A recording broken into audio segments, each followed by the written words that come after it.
Niseme huu ni ugonjwa. Hakuna mtu anaamua sio kudhalilika, kuteseka kama tulivyosikia simulizi tofauti. Huu ni ugonjwa, na kwa mara ya kwanza kwenye historia ya binadamu imepatikana njia, na ni rahisi sana. Na njia ndio hizi nyumba, watu wakipita wanapona. Mimi nimepona, ni mmoja wapo, na wako wengi ambao wamenivutia kwa kupona kwao. Kwa hiyo nilifika mahali honestly mimi nilichoka sana. Maana kama ni vitendo vya kinyama nishafanywa sana, na kuwafanyia pia na watu wengine pia vitendo vya kinyama nishafanya sana. Lakini nilifika mahali honestly mimi nilichoka, lakini sasa pale ambapo nilitaka msaada kwa ndugu, mimi ndugu alinikataa. Babangu alinikataa, ndugu zangu wote walinikataa, wakaniambia nipambane mwenyewe. Kataa dawa za kulevya. Timiza malengo yako.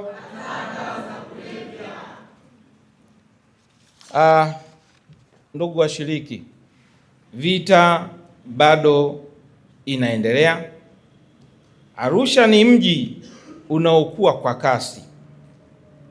Ni mji wa kibiashara, watalii, mikutano mingi ya kimataifa. Pamoja na fursa hizo, milango ya dawa za kulevya inabaki wazi. Kwa hiyo hatuwezi kupumzika. Ndio maana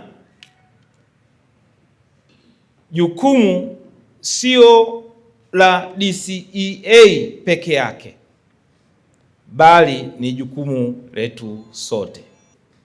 Tumeona viongozi hapa wamesimama, wameeleza kila mmoja katika nafasi yake. Huo ni muunganiko, mnyororo wa kupinga matumizi na usafirishaji wa madawa ya kulevya. Kwa upande wa matibabu na urejeshaji wa waraibu katika hali ya kawaida, mamlaka hiyo imesema haijawaacha nyuma waathirika. Mashirikiano yetu yapo katika kuelimisha, ambapo kutoa elimu kwa umma ni jukumu mojawapo la ofisi ya TAKUKURU.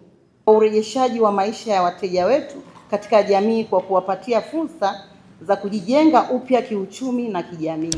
Papobainika unajihusisha kwa namna yoyote, aidha kwa kufadhili au chombo cha usafiri, ikiwa ni gari, bodaboda, imetumika kwa namna yoyote dhidi ya usafirishaji haramu wa dawa za kulevya, mali zako zitataifishwa hadi miaka 10 nyuma na zitakuwa mali za umma. Ustawi na huduma za utengamao. Pamoja na ukamataji na utoaji wa elimu, tunajua kwamba baadhi ya walioathirika wanahitaji msaada, si adhabu. Kama ambavyo tumesema, hatupaswi kuwanyanyapaa waraibu wa matumizi ya dawa za kulevya, ila tunapaswa kuwapenda na kuwaunganisha na huduma saidizi za matibabu ili waweze kupona na kurejea kwenye hali yao ya utengamao. Uhalifu mwingi unaanzia kwenye jamii.